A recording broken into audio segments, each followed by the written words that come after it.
Merci Régis. Donc, merci à double titre. Hein. D'abord de m'avoir passé la parole, bien entendu, mais aussi d'avoir été tout à fait à l'initiative de la création de ce groupe et de réflexion. Je pense qu'on a besoin de groupes de réflexion. On en a toujours eu besoin et on en a encore plus besoin à notre époque. Alors même si pour l'instant on démarre en relativement petit comité, c'est très important de démarrer. Et de démarrer, si possible, avec cette contribution sur un sujet qui a l'air très particulier a priori et qui en fait soulève beaucoup de questions générales quand on commence à rentrer à l'intérieur. Alors, vous avez vu que j'ai intitulé cette conférence « Mayotte, un paradis en enfer ».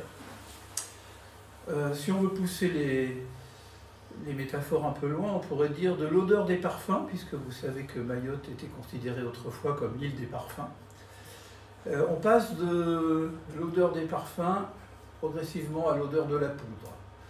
Autrement dit, je vous le dis tout de suite, il faut bien savoir qu'on va parler d'un territoire qui est en train de devenir une grenade dégoupillée, et que ce que je vais essayer de présenter ici, ce n'est pas un regard politique sur la situation de Mayotte, c'est le regard d'un géographe, et d'un géographe qui part de l'observation de toutes les données qu'on peut aujourd'hui obtenir, soit sur le terrain, soit avec les gens qui sont sur place, soit avec les technologies d'aujourd'hui, pour essayer de construire une compréhension globale de ce qui se passe sur ce terrain qui, il y a quelques dizaines d'années, pouvait passer pour un paradis, et qui depuis, pour les gens qui y vivent, est devenu véritablement un enfer. Les dernières nouvelles d'aujourd'hui, d'ailleurs, qu'on a reçues, le confirment. Alors, pourquoi Mayotte? Mayotte, c'est à la fois des questions très particulières, qui sont propres au département d'outre-mer et au territoire d'outre-mer. C'est un monde très spécial, qui est d'autant plus spécial qu'évidemment, il est à grande distance de la métropole, mais c'est aussi un monde particulier, parce qu'il n'est pas n'importe où dans l'outre-mer, il est dans le canal du Mozambique. Et ce canal du Mozambique, on va voir que ça n'est pas neutre d'être localisé à l'intérieur. Et à côté de questions particulières, on verra qu'il y en a d'ailleurs beaucoup d'autres, ça pose aussi des questions générales. Une question générale qui personnellement m'intéresse beaucoup, c'est la question d'un territoire qui non seulement a les problèmes dont tout le monde ici a plus ou moins entendu parler, mais qui est en fait un territoire qui concentre énormément de risques. Et on va voir justement comment cette caractéristique joue sur, cette caractéristique globale joue sur chacune des problématiques particulières de l'île. La deuxième question générale qui arrive, et ce n'est pas la moindre, c'est que ça interroge l'action de l'État. L'action de l'État au quotidien et l'action de l'État dans le long terme. Et enfin, évidemment, un sujet inévitable, si j'ose dire, le terrain d'excellence de la problématique de l'immigration, c'est bien sûr l'immigration invasive qui se produit sur cette île depuis bon nombre d'années. Alors, quel est le regard que je vais vous proposer dans cette conférence? Comme je l'ai dit, je ne vais pas faire un regard politique, je ne vais pas faire un regard d'historien, même si en fait j'évoquerai quand même un certain nombre de points incontournables dans l'histoire de Mayotte et qui ont leur rôle dans la situation actuelle. Non, en fait, j'appartiens à ce qu'on appelle les géographes. Alors vous avez tous fait de la géographie, et alors plus ou moins bien. La géographie n'est pas toujours ce qu'on s'imagine, c'est-à-dire une accumulation de connaissances sur des productions, des milliards de tonnes de ceci, etc., etc. Non, la géographie, c'est une façon d'observer le monde pour comprendre comment il fonctionne à partir de la répartition des phénomènes qui s'y trouvent. c'est-à-dire la répartition des populations, la répartition des milieux, les échanges, etc., etc. Alors il se trouve que je me suis spécialisé depuis très longtemps, je suis encore d'ailleurs professeur à l'université de Caen dans un laboratoire qui est donc à la fois universitaire et en même temps CNRS que j'ai dirigé pendant une quinzaine d'années, et un laboratoire qui s'est spécialisé sur la question des risques. Je reviendrai sur cette affaire-là tout à l'heure, car c'est un point de vue extrêmement riche sur l'état de nos sociétés et l'état des territoires dans lesquels nos sociétés vivent. Ce qu'on oublie souvent, c'est qu'un territoire dans lequel on vit, c'est à la fois un ensemble d'opportunités. Par exemple, vous avez des terres qui permettent de faire de l'agriculture, vous avez des ressources de sous-sol, vous avez un environnement, vous avez une population qui a un certain savoir-faire avec une certaine culture. Donc c'est des opportunités, mais c'est aussi des contraintes. Vous avez des pentes, vous avez un climat particulier, etc., etc. Et finalement, comment ça marche? Ben, ça marche parce qu'une population se donne l'objectif d'exploiter les opportunités de son territoire en gérant les contraintes. Et qu'est-ce que ça donne? Ça donne en fait un système de risque. Et ça, c'est quelque chose qu'il faut bien avoir en tête quand on va étudier Mayotte, parce que c'est le type même de ce genre de problématique. Alors, le cas de Mayotte, dont je vais parler aujourd'hui, est un cas sur lequel on a travaillé ces dernières années, dans le cadre d'une coopération sur laquelle je reviendrai tout à l'heure. C'est une initiative partagée entre mon laboratoire et le commandement de gendarmerie d'outre-mer. Autrement dit, les autorités de l'état-major de gendarmerie qui s'occupent notamment de l'outre-mer et avec lesquels nous avons eu non seulement une excellente entente, mais une collaboration extrêmement étroite. Je suis encore en relation étroite avec eux. Et évidemment, ça donne une certaine expérience. Et cette expérience amène à tirer des conclusions sur lesquelles je reviendrai un peu plus tard. Alors, d'abord, pour recadrer un petit peu les choses pour tout le monde, resituer Mayotte dans son... On y voit quelque chose là-dessus? Resituer Mayotte dans le contexte des départements et territoires d'outre-mer. Donc, sur cette petite carte très simplifiée, vous voyez que le domaine maritime de la France est très vaste. Peut-être savez-vous que ça fait que la France est le deuxième pays au monde à avoir un territoire maritime aussi réparti. Et Mayotte se situe dans un contexte assez particulier, c'est-à-dire qu'il se situe dans un cadre géographique tout à fait original. On est dans l'océan Indien. On est plus précisément dans le canal du Mozambique, autrement dit, on a l'Afrique de l'Est à notre ouest et on a Madagascar à l'est. Et on est dans un espace qu'on appelle l'archipel des Comores. Et géographiquement parlant, Mayotte est un élément très important de cet archipel des Comores. Autrement dit, on est dans un domaine bien particulier du point de vue géographique.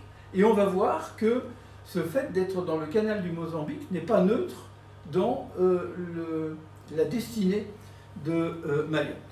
Alors, on ne va pas faire un cours de géographie, mais il y a quand même quelques petits points à rappeler tout de suite pour fixer les idées. Mayotte s'est constituée de deux îles principales, l'une qu'on appelle Grande Terre, que vous voyez ici, et l'autre qu'on appelle Petite Terre. Et autour, il y a une trentaine d'îlots, qu'on voit plus ou moins sur la carte. Tout ceci constitue l'entité de Mayotte. C'est un petit espace, 374 km², c'est 18 fois moins que le Morbihan. C'est pour vous donner une idée du resserrement de l'espace dans cette île. C'est une île qui qui s'est construite, on peut dire, sur des roches volcaniques. J'y reviendrai tout à l'heure, parce que ça aussi, on n'en parle jamais, mais ça a son importance, et ça pourrait même avoir de plus en plus d'importance. C'est en fait un volcan qui est sorti de la mer. Autrement dit, ça donne aujourd'hui une petite montagne sortie de la mer. Un peu comme la Corse, si vous voulez. C'est même un peu le principe. Autre caractéristique, on est dans la zone intertropicale, et donc on a un climat intertropical humide. Ça veut dire quoi? Ça veut dire qu'on a un climat où vous avez un taux de saturation en humidité. Alors j'en parle, on peut dire, mais on est loin des problèmes de l'immigration. Pas du tout. Ça fait partie des éléments qui se greffent sur une situation. On est dans un climat qui est extrêmement humide. Taux d'humidité entre 85 et 95% tout au long de l'année, avec un pic dans la saison hivernale, qui est la saison des moussons, avec énormément de chutes de pluie, entre 1100 mm et 1700 mm, ce qui est quand même énorme, ce qu'on appelle la mousson hivernale. Alors ça, je passe maintenant là-dessus, c'est pour vous fixer un petit peu les idées. Où est-ce qu'on se trouve et dans quelles conditions générales ce territoire se présente et évolue. Alors maintenant, c'est pas tout. Mayotte, c'est toute une histoire, c'est tout un cadre géopolitique. Alors, est-ce que vous arrivez? Oui, d'accord. Et c'est aussi un cadre institutionnel. Ces trois entrées-là sont tout à fait importantes dans la compréhension du territoire de Mayotte. Le cadre historique. D'abord, Mayotte a été acquis par la France en 1841, a été acheté au sultan local de l'époque. On notera au passage, pour ceux que ça peut intéresser, voire diffuser autour d'eux, que la France, toujours pointée du doigt, a néanmoins aboli l'esclavage en 1846. En 1946, les Comores sont devenus territoires d'outre-mer. En 1974, il y a eu un référendum au cours duquel 66% des habitants ont choisi la France. Alors je passe un certain nombre d'étapes, parce que sinon on y sera encore ce soir, mais ça a permis au gouvernement français d'établir une loi Mayotte en 1979, décrétant que Mayotte était française. Et enfin, en 2011, après quelques étapes intermédiaires, Mayotte est devenue département-région. Alors ça, c'est pour vous donner quelques points de repère, rapides. Hein. Il y a des choses qu'on pourrait rajouter là-dedans, mais il faut qu'on avance. Ensuite, il y a une chose qu'il ne faut pas oublier, c'est le cadre géopolitique de Mayotte. En fait, Mayotte est un espace qui est en rattachement à la France depuis des dizaines d'années, avec des hauts et des bas, et qui se retrouve avec un statut géopolitique international problématique. Par exemple, le fait que Mayotte soit français n'est pas reconnu par l'ONU, et encore moins par les Comores, toutes proches. En fait, ce que les gens ont oublié, c'est que s'il n'y a pas eu un blocage du Conseil de sécurité de l'ONU sur le fait que Mayotte soit française, c'est pour une raison très simple, c'est que la France a un veto, a le droit de veto. Et ça, à la fois elles sont desservies, mais ça a été mal perçu évidemment par ceux qui étaient opposés. Autrement dit, on est dans des conditions problématiques de statut international. Alors pourquoi la France a voulu garder Mayotte, si je puis dire? D'abord, il y a un aspect de présence stratégique. Il faut avoir des points d'ancrage un peu partout dans le monde si on veut garder sa position au niveau international. Mais il n'y a pas que ça. On est dans le canal du Mozambique. Le canal du Mozambique, c'est un couloir essentiel de trafic maritime pour faire remonter notamment de l'énergie vers l'Europe. Énergie pétrolière et énergie gazière. Ce que personne ne sait, dont personne ne parle, et qui est en fait un des leviers sous-jacents des situations complexes autour de Mayotte, c'est qu'on a découvert, il y a quelques années, de gigantesques ressources gazières dans ce secteur-là du canal du Mozambique. Il y a notamment l'entreprise Total qui a entamé toute une démarche pour avoir les prérogatives sur ce gigantesque gisement gazier. Et vous comprenez, surtout si vous pensez à la situation actuelle avec l'Ukraine et compagnie, vous comprenez tout de suite que, en fait, l'accrochage à Mayotte n'est pas totalement désintéressé et ne relève pas uniquement d'un idéal républicain. Il y a aussi derrière, comme toujours, il y a des intérêts, des intérêts stratégiques, des intérêts énergétiques. Et, on y vient, une autre chose méconnue, c'est que Annick Girardin, qui a été donc ministre des Dom-Tom jusqu'à récemment, en 2021, a passé un accord avec le Mozambique pour conforter, en s'appuyant sur un article de la loi maritime, pour conforter le fait que les sous-sols du secteur de Mayotte soient zone économique exclusive. Autrement dit, c'est que la France qui a accès à ces réserves dont vous avez compris qu'elles deviennent de plus en plus essentielles. Enfin, je rajoute un aspect qui n'est pas encore prédominant à Mayotte, mais dont on connaît la dynamique, si je veux dire, érosive, qui évolue tout le temps, c'est un contexte djihadiste qui est particulièrement développé en Afrique de l'Est. Voilà. Alors ça, je pense qu'il fallait le savoir, tout le monde ne le sait pas, et ça fait quand même partie des éléments qui sont en arrière-fond de toute la problématique de Mayotte. Enfin, il y a un cadre institutionnel. Il faut quand même savoir que maintenant c'est un département région insulaire, avec les cantons, des communes, des intercommunalités, et en revanche, l'Europe reconnaît un statut un peu dégradé à Mayotte, puisque c'est considéré comme un pays et territoire d'outre-mer. C'est un statut qui a moins de bénéfices que d'autres statuts que reconnaît l'Europe à des terres lointaines. Alors, on a parlé de Mayotte à travers quelques cartes, il faut quand même en voir quelques images, voir à quoi ça ressemble. Donc, je vous ai mis ici quelques échantillons. Vous avez à droite Petite Terre, la carte, et à gauche des vues de Petite Terre. Une vue du sud vers le nord. Alors, vous voyez très bien deux choses sur cette petite carte. Vous voyez très bien que le lac, c'est clairement un cratère. Et vous voyez aussi très bien qu'il y a des formes de relief extrêmement pentues, j'y reviendrai. Et vous voyez aussi très bien qu'il y a une partie importante qui est colonisée par l'habitat. Une autre vue de la même petite île, hein, parce qu'on a le même phénomène à quelque chose près sur Grande Terre, vue du nord vers le sud, donc, et là vous voyez la piste d'aéroport et le paysage général de l'île dans l'océan. Alors, pourquoi s'intéresser à Mayotte? Et pour nous, géographes, c'est particulièrement important de, dès le début, prendre conscience de l'ampleur du problème. En fait, Mayotte, c'est un territoire qui accumule des problèmes potentiels. C'est-à-dire qu'il n'y a pas des problèmes séparés les uns des autres. Pour un tas de raisons, ces problèmes interfèrent les uns sur les autres. C'est ce qu'on appelle la complexité. Ça veut dire quoi? C'est une île. Alors quand on dit une île, on dit, bon, oui, et alors? Oui, mais une île, c'est isolé, c'est enfermé, et c'est dépendant de l'extérieur. Je reviendrai sur ces notions-là tout à l'heure. Il y a un certain relief et une certaine végétation. On est en zone intertropicale, la végétation, ça n'est pas neutre, et le relief, on l'a vu, est très important. Il y a des pentes très fortes.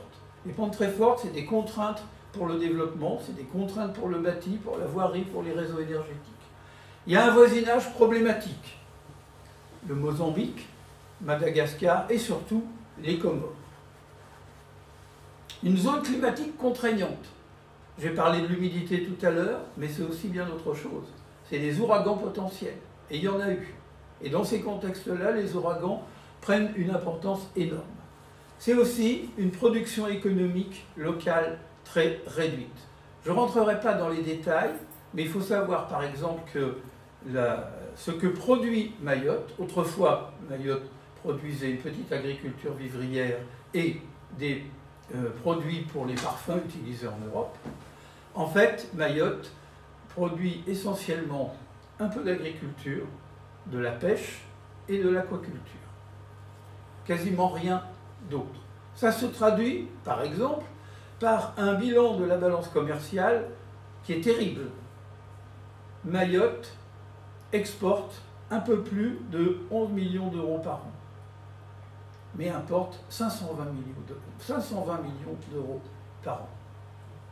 Sur ces 520 millions d'euros par an, une grosse partie, plus de 50%, vient de la métropole, et le reste vient en grande partie, mais pas seulement, ça vient de 97 pays distribués un peu partout dans le monde, mais évidemment, en deuxième place, on va trouver, devinez, vous avez gagné, c'est la Chine, évidemment, et même la Thaïlande. Et enfin, parmi les conditions générales défavorables, un sous-équipement généralisé. Un sous-équipement en tout. Sous-équipement scolaire, sous-équipement hospitalier, sous-équipement énergétique, j'en passe et des meilleurs.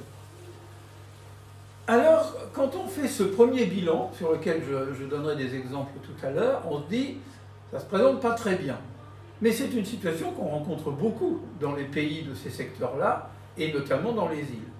Mais à Mayotte, on a 5 phénomènes connus depuis très longtemps, mais qui n'ont pas été traités en profondeur, et depuis des dizaines d'années, je reviendrai sur cet aspect-là tout à l'heure.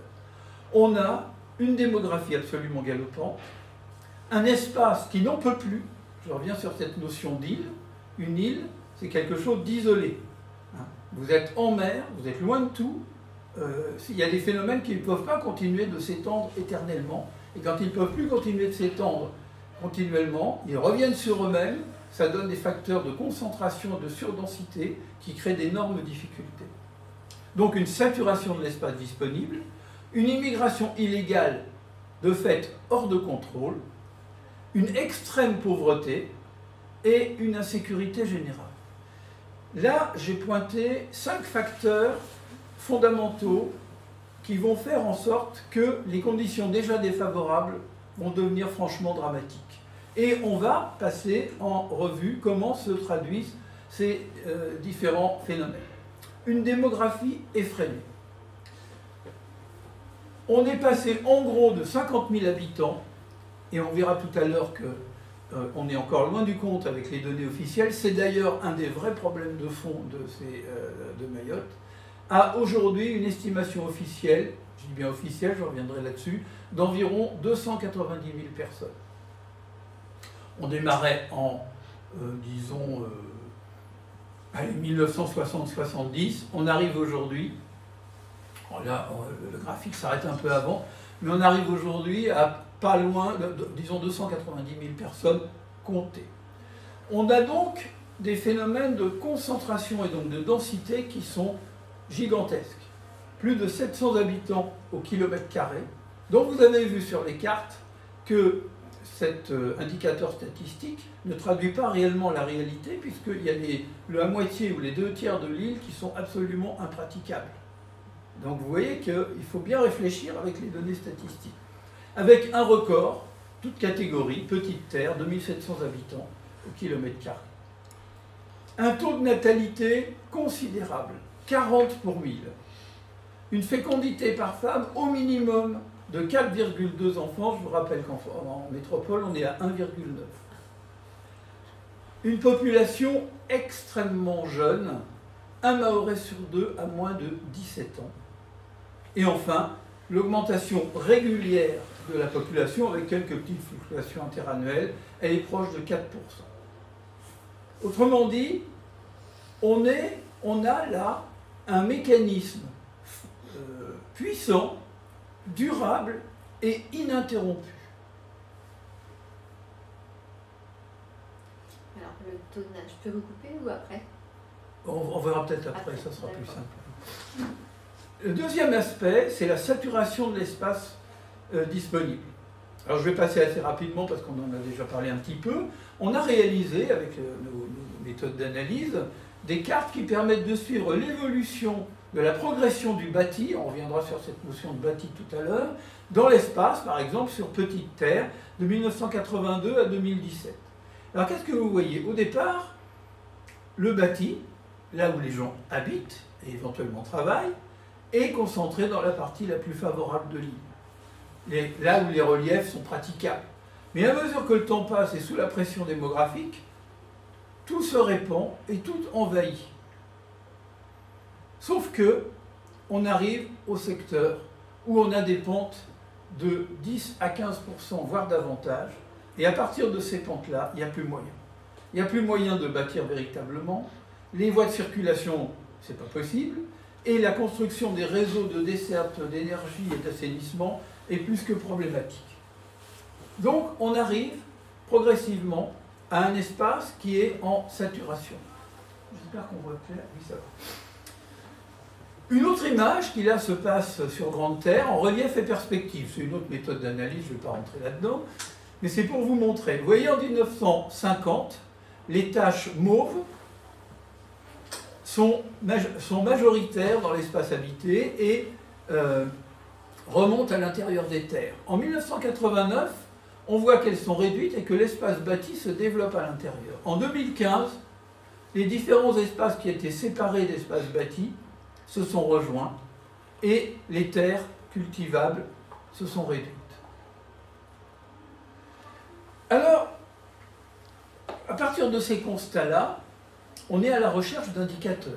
Qu'est-ce qu'on peut recueillir comme information observable, objective, qui vont nous permettre de comprendre quelle est la dynamique dans laquelle cette île est embarquée et, en gros, pour vous faire simple, comment ça marche. Et là, on a trouvé un indicateur qui est vraiment extrêmement utile, c'est ce qu'on appelle les bangas. Je ne sais pas si vous avez déjà entendu ce mot-là, si vous savez ce que c'est. Et c'est pour ça que je me suis permis de le mettre dans cette présentation. Alors c'est dommage parce qu'on avait rencontré un Mahorais qui aurait pu être là. Alors, le Mahorais qu'on a rencontré aujourd'hui n'est pas là. Par contre, je dois vous préciser que ces études qu'on a faites et que j'ai dirigées dans mon laboratoire avec un de mes collègues, on les a faites avec des étudiants qu'on avait dans nos masters et qui sont des Mahorais. Autrement dit, des étudiants qui avaient un niveau de 5 années de géographie et qui étaient du cru, qui étaient nés là-bas, qui avaient vécu là-bas, autrement dit des experts, qui connaissent le terrain. Ce n'est pas uniquement des modélisations extrêmement brillantes intellectuellement, mais parfois déconnectées des réalités. On a validé tout ce qu'on a sorti comme résultat avec les observations de terrain de nos étudiants locaux. Ça, il faut le savoir, c'est quand même très important. Alors la question des bangas, c'est quelque chose qui est extrêmement intéressant. Alors qu'est-ce que c'est qu'un banga? Ben, en fait, il y a deux sortes de bangas. Le banga traditionnel, originel de Mayotte, c'est la construction de base qu'un homme, arrivant à l'âge adulte, va réaliser lui-même avec les matériaux du pays, c'est-à-dire de la terre, du bois et de la végétation, pour fonder sa famille. Et le banga est donc une construction traditionnelle et l'on peut dire emblématique de la culture mahoraise. Très bien. Sauf que ça, c'était les bangas d'hier. Les bangas d'aujourd'hui, vous les voyez. Le banga d'hier est en haut. Le banga d'aujourd'hui, qu'est-ce que c'est? Ce sont des bidonvilles. La démultiplication, la paupérisation, les difficultés en tout genre qui se sont accumulées sur la population font que la nature même du banga a complètement changé et que les bangas qui autrefois se répartissaient de façon assez harmonieuse sur le territoire, aujourd'hui constituent des taches de bidonvilles qui envahissent, enlaidissent et polluent l'espace. Un exemple concret d'études qu'on a pu mener, vous voyez l'évolution dans un secteur particulier, à Tsunzu, de la surface de bidonville en 2003 et ce qu'elle est devenue en 2016. 20 fois plus. Et vous voyez les cartes correspondantes, 2003, 2008, 2012, 2016.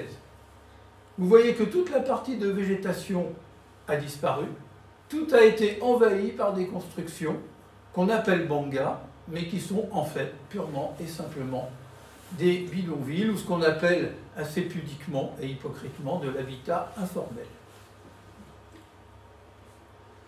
Le troisième point, c'est l'immigration hors contrôle.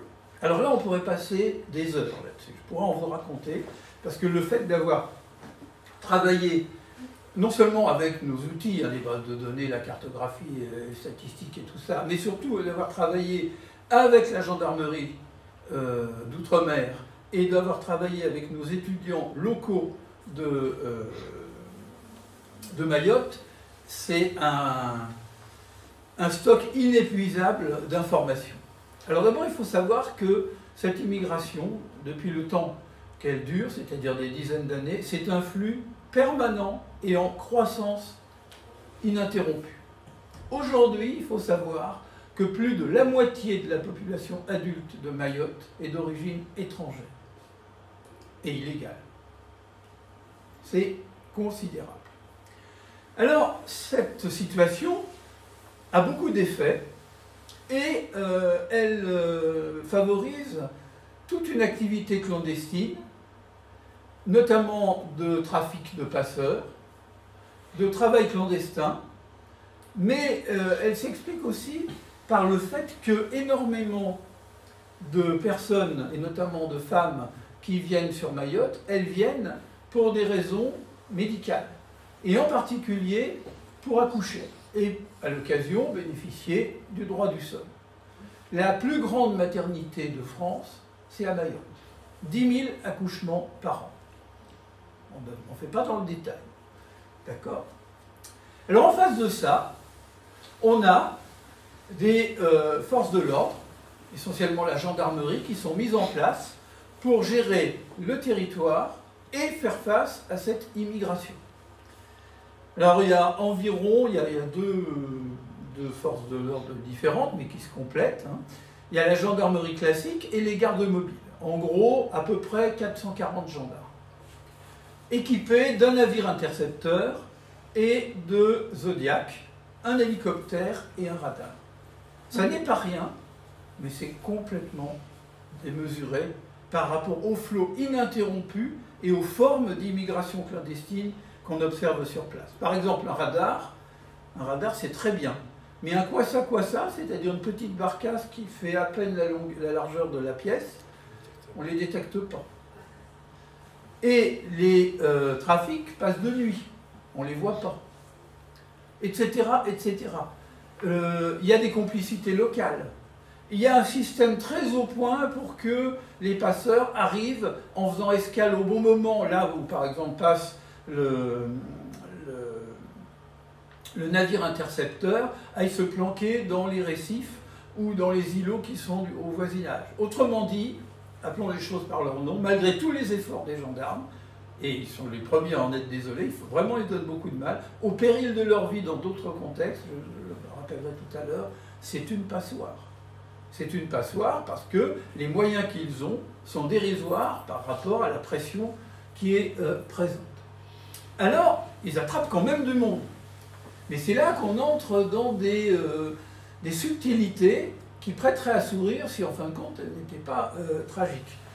On a des reconduites à la frontière. Elles ont augmenté, par exemple en 2005 il y en avait 6 000, en 2021 on a atteint un petit peu plus de 23 000. Sauf que ça a un coût considérable. Il faut savoir que quand on attrape un migrant illégal et qu'on le renvoie aux Comores, ça coûte 140 € par personne. Et le même revient le lendemain ou une semaine plus tard. Et voilà un turnover éternel de mesures qui font ce qu'elles peuvent, mais qui en fait ne règlent pas le problème. Alors, cette disproportion entre les moyens mis pour contrôler l'immigration et la pression migratoire, ça a aussi des effets secondaires en dehors même du strict aspect migratoire. C'est que quand les gendarmes sont occupés à gérer la migration avec tous les problèmes que ça pose, ben, il y a plein d'autres choses qu'ils ne peuvent pas faire. Ça mobilise quasiment la totalité des effectifs, et donc le reste, le traitement de la délinquance, les agressions, la sécurité routière, bien que en fait Mayotte est tellement encombrée qu'il n'y a pas d'excès de vitesse, eh bien en fait ils ne peuvent plus intervenir. Et il y a un autre effet très important dont vous avez peut-être entendu parler et que les Mahorais ramènent devant l'actualité régulièrement, pour ne pas dire très souvent, c'est les violences sociales. Autrement dit, la population mahoraise d'origine et légale vit très mal cette invasion permanente et il y a des actions de décasage. C'est-à-dire qu'à certains moments, ils se regroupent et vont virer manu militari les gens qui sont venus s'installer de manière illégale. Ce qui arrive parfois à créer pour la gendarmerie des situations absolument invraisemblables où ils se retrouvent à devoir aller protéger des illégaux contre l'action de gens qui sont dans leurs droits. Vous voyez à quel point on en arrive quand on laisse les choses dégénérer au fil du temps. Quatrième point, la pauvreté qui se traduit par une grande vulnérabilité sociale et sanitaire. 50% de la population vit avec moins du tiers, non, pire que ça, du septième du revenu par habitant, par an. On est à 77% en dessous du seuil de pauvreté. On était à 84% il y a quelques années, mais il y a eu une vague de recrutement de personnel dans la fonction publique qui a un petit peu fait baisser le taux. Le salaire médian est de 260 € par mois. N'oubliez pas qu'on est dans une île, que tout est importé, et que donc tout ce qu'on achète est très cher. 66% de la population, donc les 2/3, vit dans des bidonvilles permanents. Et un phénomène qu'on observe aussi chez nous se produit aussi là-bas. Les inégalités sociales sont en hausse. Les pauvres deviennent de plus en plus pauvres, et ceux qui vont bien, il y en a quand même, ils vont de mieux en mieux, et qu'est-ce qu'ils font? Ils partent à l'étranger, ou partent vers la métropole. Alors ça, c'est quelques aspects de vulnérabilité sociale. Mais cette vulnérabilité sociale, je vous rappelle qu'on est sous les tropiques, qu'on est en pleine mer, eh bien, elle s'accompagne de tout un lot de vulnérabilité sanitaire. C'est le terrain du paludisme, du chikungunya, de la dengue, et c'est aussi le pays où les moussons, et notamment 3 semaines à peu près après la fin de la mousson, vous avez énormément de maladies infectieuses qui apparaissent. Des infections endémiques et des poussées épidémiques, souvent très graves. Alors, qu'est-ce que ça donne? Ben, ça donne des images, il en faut quelques-unes, après je vous ai peut-être un peu assommé avec des chiffres et des constatations factuelles. Il faut voir à quoi ça ressemble sur le terrain. Des quantités de gens qui attendent que le temps passe, faute d'activité, faute de moyens, dans des baraquements, qui à une bonne partie de l'année sont détrempés, et ça donne ce genre d'image que vous avez à longueur de temps. Le 5e point, qui n'est pas le moindre, c'est une ambiance d'insécurité généralisée. Alors c'est pareil, on pourrait passer des heures à décrire les formes d'insécurité qui règnent à Mayotte, mais je ne vais vous donner que quelques exemples. Une petite île, je le rappelle, 18 fois plus petite que le Morbihan, eh bien, en une année, 11 275 crimes et délits. Ce sont des données officielles. Et quelques tendances. Les tendances ne sont pas plus rassurantes que les chiffres absolus. 63%, plus 63% d'homicides et de tentatives d'homicide en un an. Plus 58% de crimes et délits sur mineurs. Plus 83% de crimes et délits liés à l'immigration. Donc les histoires de décasage, les conflits d'usage, usage pour l'eau, usage pour l'électricité, etc. J'y reviendrai. Et plus 41% de consommation de stupéfiants. Et là, on a les données officielles. Manque dans toutes ces données tout ce qui n'est pas déclaré. Tout ce qui disparaît sans jamais laisser de traces. Je ne parle pas de la question de la consommation de stupéfiants qui, évidemment, s'évapore comme les cigarettes qu'on en fume. Alors, une fois qu'on a fait le point sur cette situation, il est quand même temps de faire un petit bilan et de se poser des questions. Le bilan, c'est qu'on est en permanence, et ça je peux vous le confirmer, vous pouvez parler avec des Mahorais, vous pouvez parler avec des responsables locaux, on en a rencontré, et vous pouvez parler avec des gendarmes qui ont été en action là-bas, ou des gens de l'éducation nationale, puisque évidemment j'en fréquente. On est dans une situation qui est quotidiennement prête a explosé. Et on entend souvent arriver quelques événements par chez nous. Mais il faut savoir qu'en géographie, en termes de médiatisation, il y a un principe qu'on connaît bien. C'est que plus c'est loin, moins on en parle. Autrement dit, il se passe infiniment plus de choses à Mayotte que ce que les médias veulent bien en dire. Parce que finalement, ça n'intéresse pas les gens d'ici, ou très peu. Mais c'est inimaginable le quotidien à Mayotte.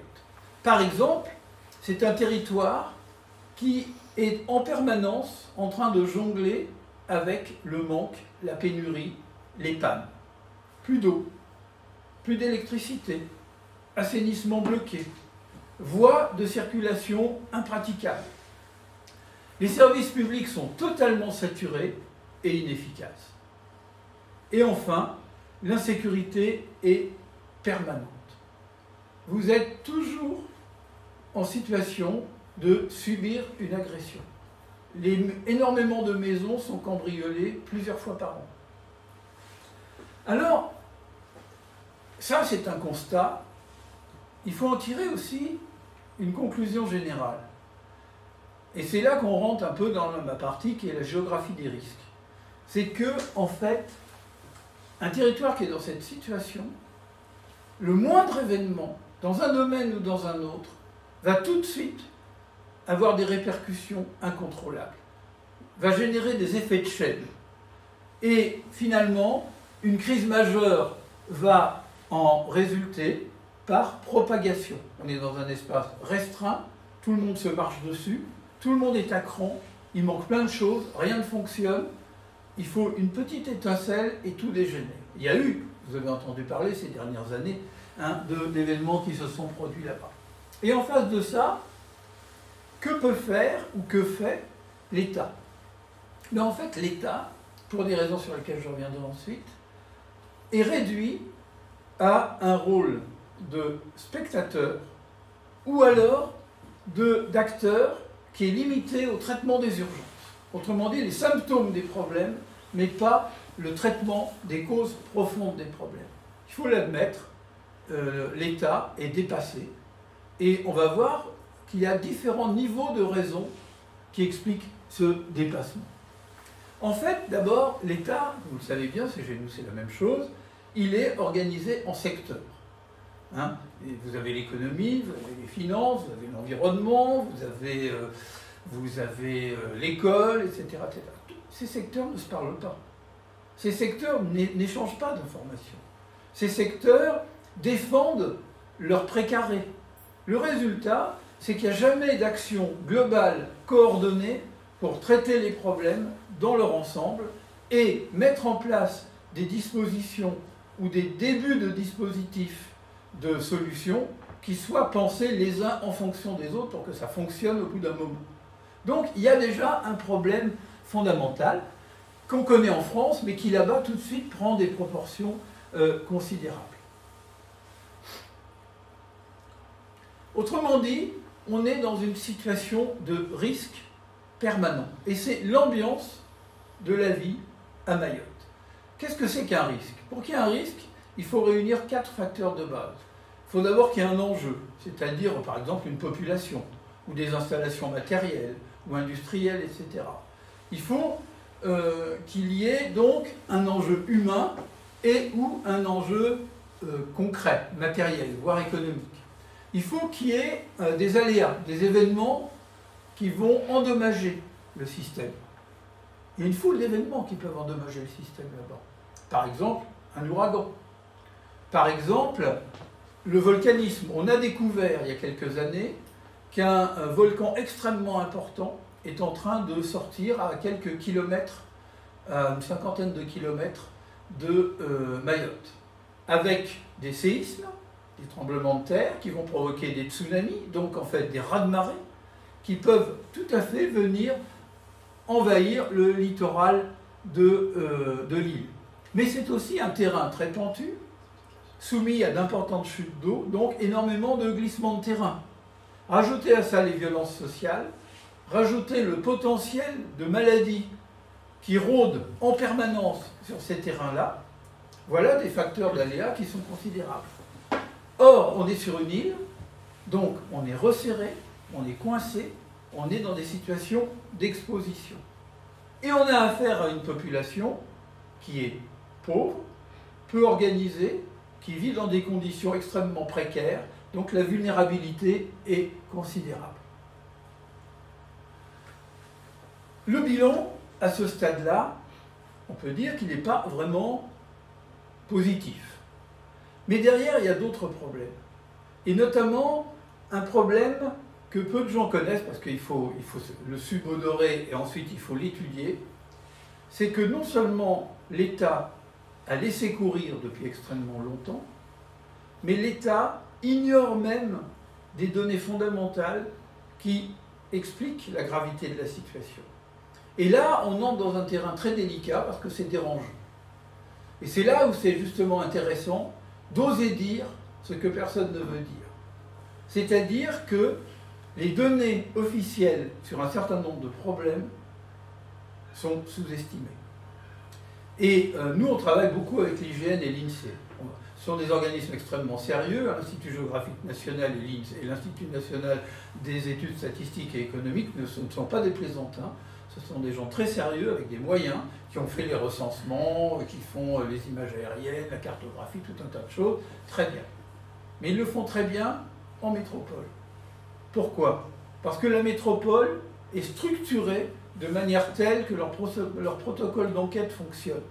Dans des terrains inextricables, confus, avec une population qui rentre, qui sort, qui se cache, etc., la détection de bâtis qui est inexacte, en fait, on rate énormément de choses, même avec la meilleure volonté du monde. Alors nous, dans notre laboratoire, en coopération avec la Gendarmerie nationale et avec nos étudiants locaux, on a repris tout un tas de données à partir de photos aériennes, d'images satellitales, etc.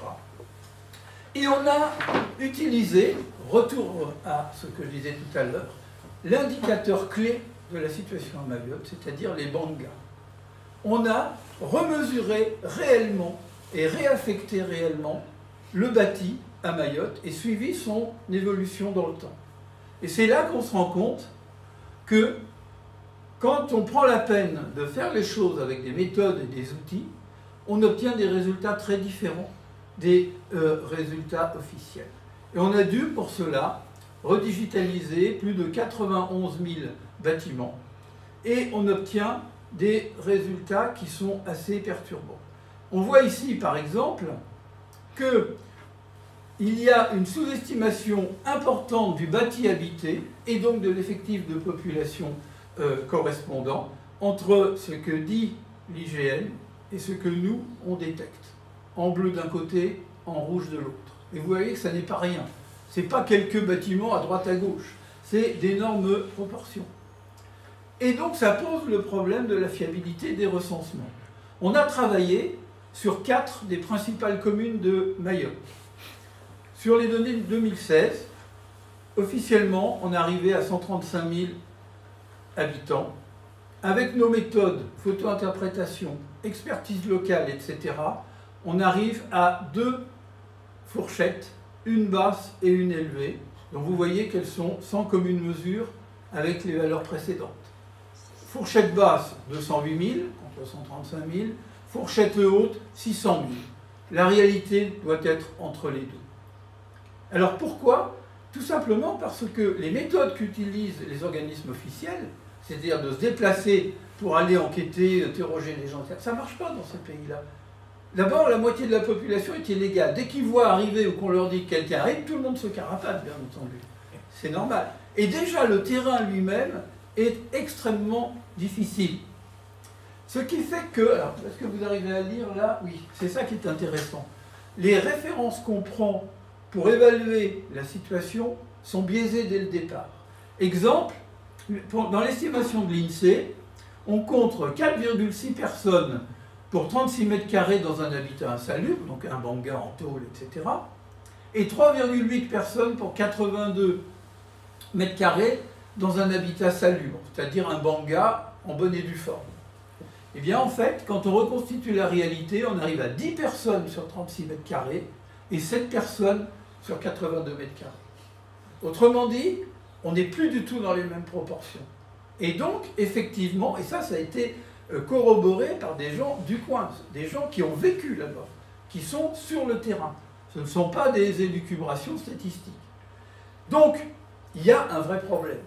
Il y a un vrai problème. Or, ce vrai problème, ce n'est pas un simple problème numérique, c'est que ça a des conséquences sur la vie locale.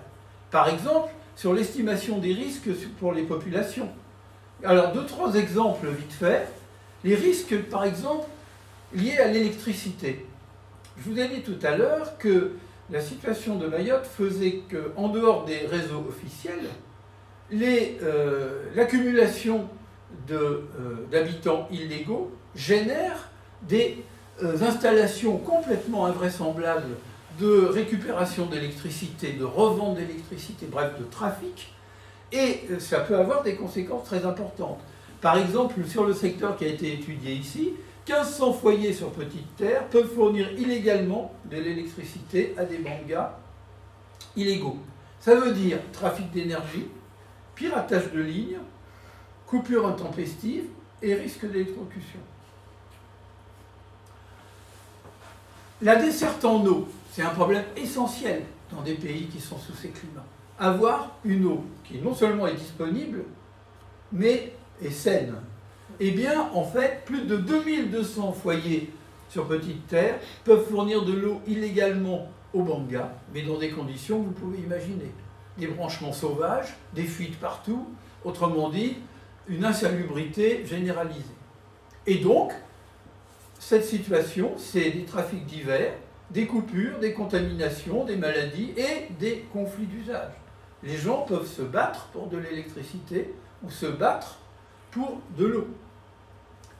Et enfin, il y a des risques qui sont liés à l'environnement, c'est-à-dire, par exemple, les crues éclairs.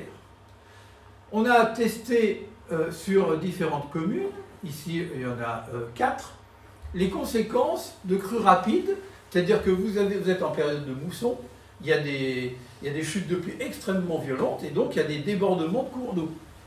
Eh bien, le secteur qu'on a étudié, l'INSEE dit qu'il y a 2200 personnes qui peuvent être atteintes par ces crues. Nous, on en trouve plus de 6000. Et ainsi de suite. Et là, on voit quelques exemples de ce qui se passe dans les bidonvilles. Des images qui sont représentatives. Alors, je vais m'attarder 2 secondes sur cette image-là. Je ne sais pas si vous la voyez très bien. Ça, c'est typique de ce qu'on voit dans un bidonville. C'est-à-dire que vous avez des sortes de grandes rigoles qui ont été creusées, et vous voyez arriver dans la même rigole, vous avez une conduite à gauche qui est une conduite sauvage d'alimentation en eau, juste à côté d'une gaine de trafic électrique. C'est ce genre de situation que vous voyez partout. Et aussi, ce genre de choses, c'est-à-dire que vous avez un habitat extrêmement dégradé, qui est juste à proximité d'un axe d'écoulement d'eau qui, évidemment, à la première pluie torrentielle qui arrive, compte tenu des pentes, va d'un seul coup décupler de volume et envahir et tout emporter sur son passage. Donc, même chose pour ici.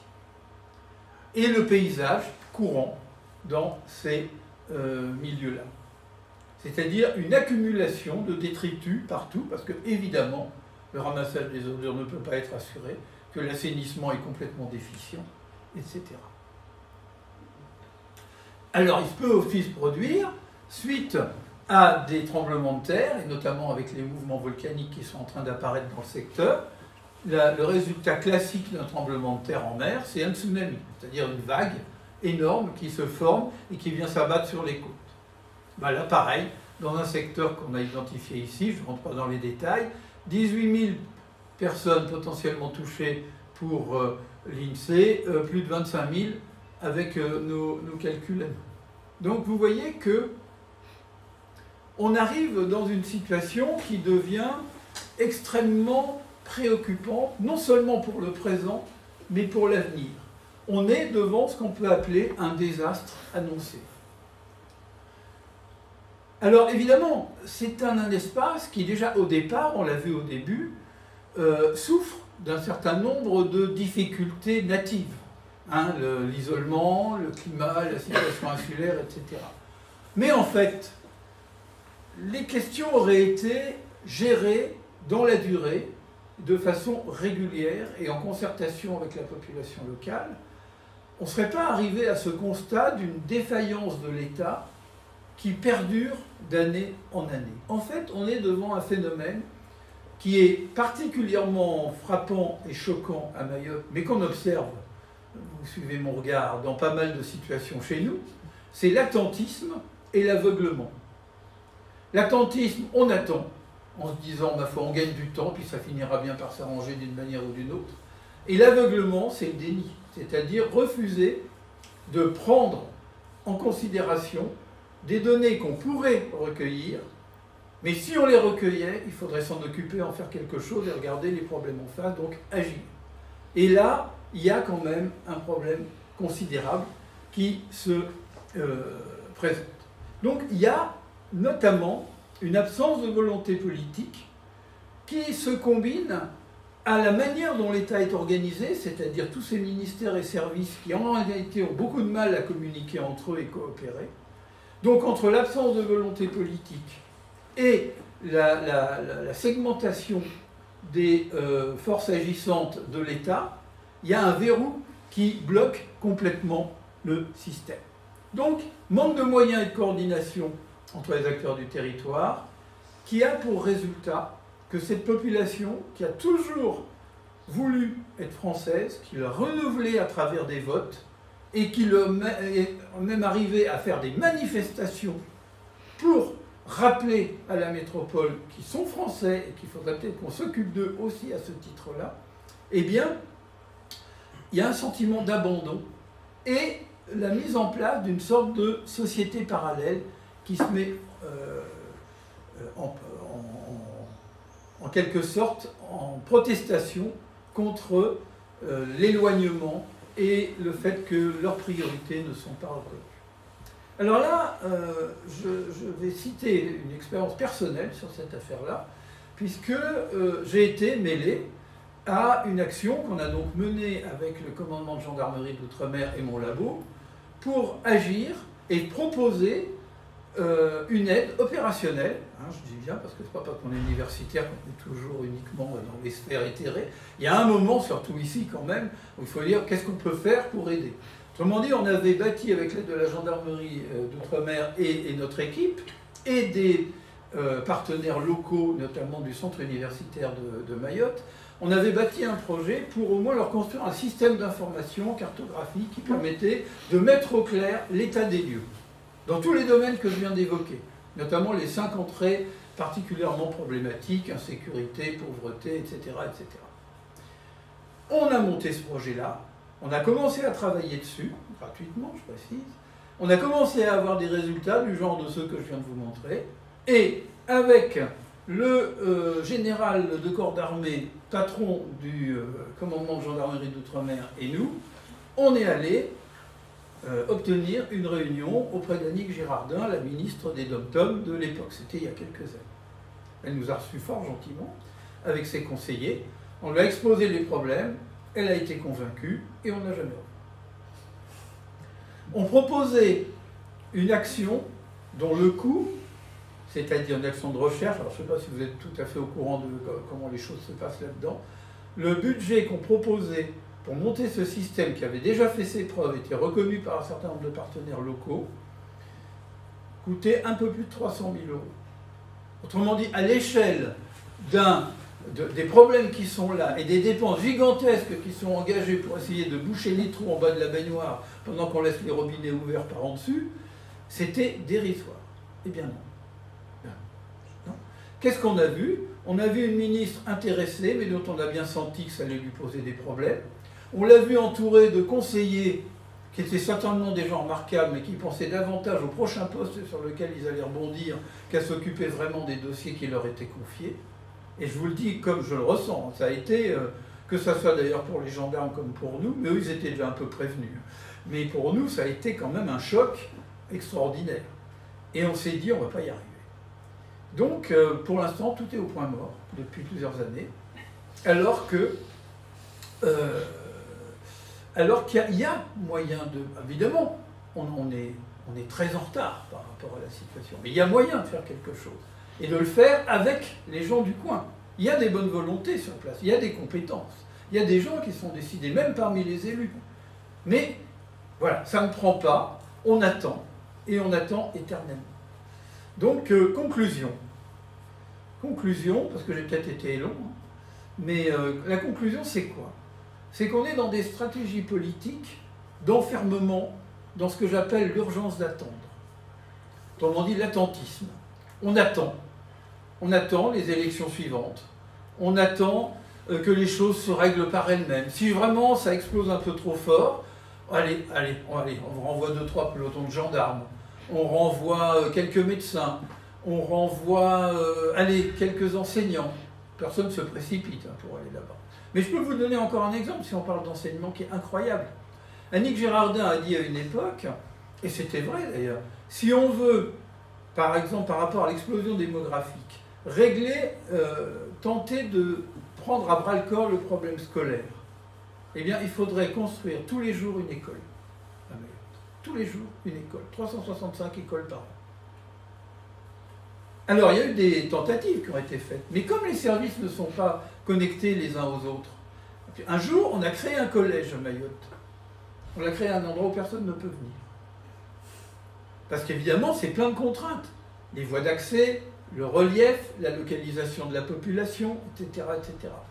Donc, on est dans une situation qui est ubuesque et qui décourage, en fin de compte, tout le monde.